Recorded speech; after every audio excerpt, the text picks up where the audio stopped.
তোৰ তিৰিক মই লৈ আহিলো, তোৰ দম আছে যদি কিবা কৰ। তোৰ তিৰি মই লৈ আহিছো, তই কি কৰবি কৰ, দম আছে যদি কিবা কৰব, যদি দম আছে কৰ।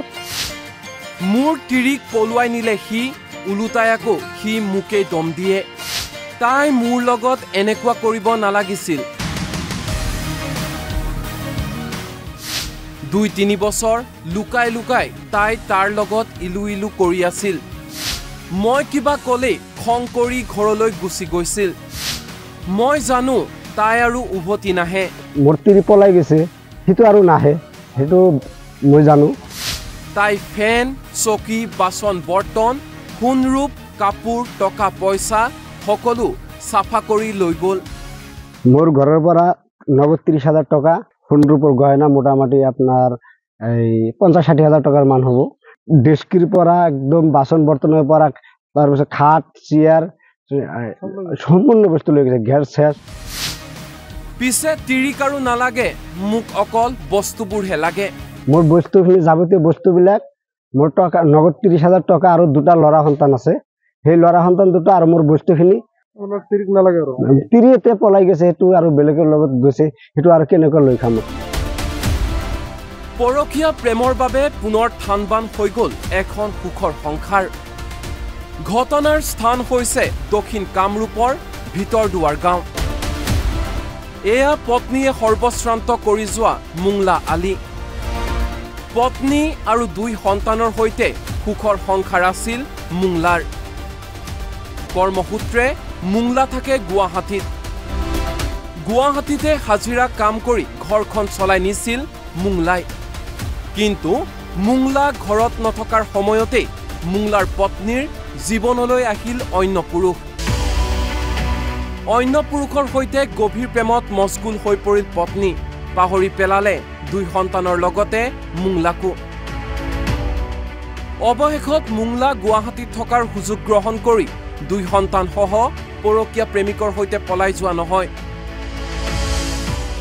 ঘৰৰ ফেন, কাঁহী বাতি, চকী, বাচন বৰ্তন, সোণ, ৰূপ, কাপোৰ, নগদ 30,000 টকা, এই সকলোবোৰ তালি টোপোলা বান্ধি লৈ গুচি গ'ল মুংলাৰ পত্নী।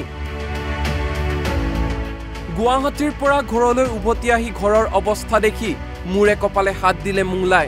চাওকচোন মুংলাৰ ঘৰৰ অৱস্থা। এতিয়া ন্যায় বিচাৰি থানাই থানাই তাঁত বাতি কাঢ়ি থাকিবলগীয়া হৈছে দুৰ্ভগীয়া মুংলাই।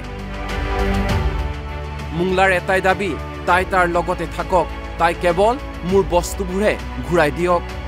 মোৰ তিৰি পলাই গৈছে, সেইটো আৰু নাহে, সেইটো মই জানো।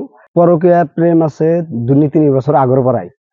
ফোনত মই বহুতবাৰ ধৰছো, ধৰাৰ পিছত এনেকুৱা গালি চালি দিওঁ বা কেতিয়াবা হয়তো খং চং উঠিলে সিহঁতৰ ঘৰৰ পৰা মানুহ চানুহ মাতিলে আহি কিনে ডাইৰেক্ট ছোৱালীটো লৈ যায়। এই মোটামুটি 1-1.5 মাহ মান আগত মই একবাৰ ধৰছিলোঁ, ধৰি কিনে দেৱানী মাতবৰক মই কৈছোঁ যে এনেকুৱা কথা, সি ফোনত পৰকীয়া কৰি আছে, মই দেখা পাওঁ, ভিডিঅ' কল কৰি কথা পাতে। তাৰপিছত সিহঁতক মই ক'লোঁ, সিহঁতক কয় এই তহঁতে যি কৰা কৰ, আমি একো কৰিব নোৱাৰোঁ। তাৰপিছত মই এনেকুৱা থৈ কিনে গুৱাহাটীত গৈছোঁ। গুৱাহাটীত যোৱাৰ 2-3 দিন পিছতে মোৰ ঘৰৰ পৰা যিমান বস্তু আছিল, নগদ 30,000 টকা আছিল, মই ঘৰ দিবৰ কাৰণে তাত থৈ গৈছিলোঁ। আৰু আপোনাৰ সোণৰ ৰূপৰ গহনা মোটামুটি 50-60 হাজাৰ টকা মান হ'ব। আৰু মোৰ ঘৰৰ যিমান যাৱতীয় বস্তু আছে, একদম ডেস্কিৰ পৰা, কাপোৰৰ পৰা, গেছৰ পৰা যিখিনি বস্তু আছে, ফেন চেন যিমান আছিল, মানে সম্পূৰ্ণ বস্তু সি মাকৰ ঘৰত পলাই লৈ গৈছে। মোৰ তিৰি মোবাইলত ফোন মাৰিলে সেই ল'ৰাটো কথা পাতে। ল'ৰাটো মোক মই মোৰ মোবাইলত দি ফাৰ্ষ্টত ফোন মাৰিলে ৰিচিভ কৰা নাই, বেলেগৰ মোবাইল দি ফোন মাৰিছোঁ, সৰু মোবাইল দি। সি কৈছে তোৰ তিৰি মই লৈ আহিছোঁ, তই কি কৰবি কৰ, দম আছে যদি কিবা কৰব, যদি দম আছে কৰ। মোৰ ঘৰৰ পৰা নগদ 30,000 টকা আৰু এই সোণৰূপৰ গহনা মোটামুটি আপোনাৰ 50-60 হাজাৰ টকাৰ মান হ'ব।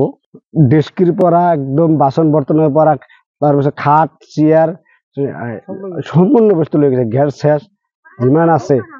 মই গুৱাহাটীত হাজিৰা কৰা মানুহ, হাজিৰা কৰি থাকোঁ। 6 গাঁৱৰ পৰা মোৰ কেছটো লোৱা নাই। মই আইনৰ তাত এতিয়ালৈকে কোনো ধৰণৰ সহায় পোৱা নাই। মই উপায়হীন হৈ এতিয়া আপোনালোকক মাতিছোঁ।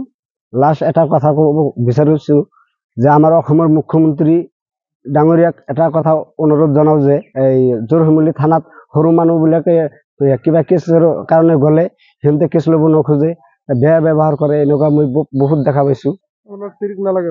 তিৰি এতিয়া পলাই গৈছে, সেইটো আৰু বেলেগৰ লগত গৈছে, সেইটো আৰু কেনেকৈ লৈ খাম। ৰাইজে কৈছে সঁচাকৈয়ে প্ৰেমৰ মহিমা অপাৰ, কাৰোবাৰ জীৱন ধন্য হয়, কাৰোবাৰ জীৱন ধ্বংস হয়। কুন্তলীৰ পৰা নয়ন আলীৰ ৰিপৰ্ট, অসম লাইভ 24।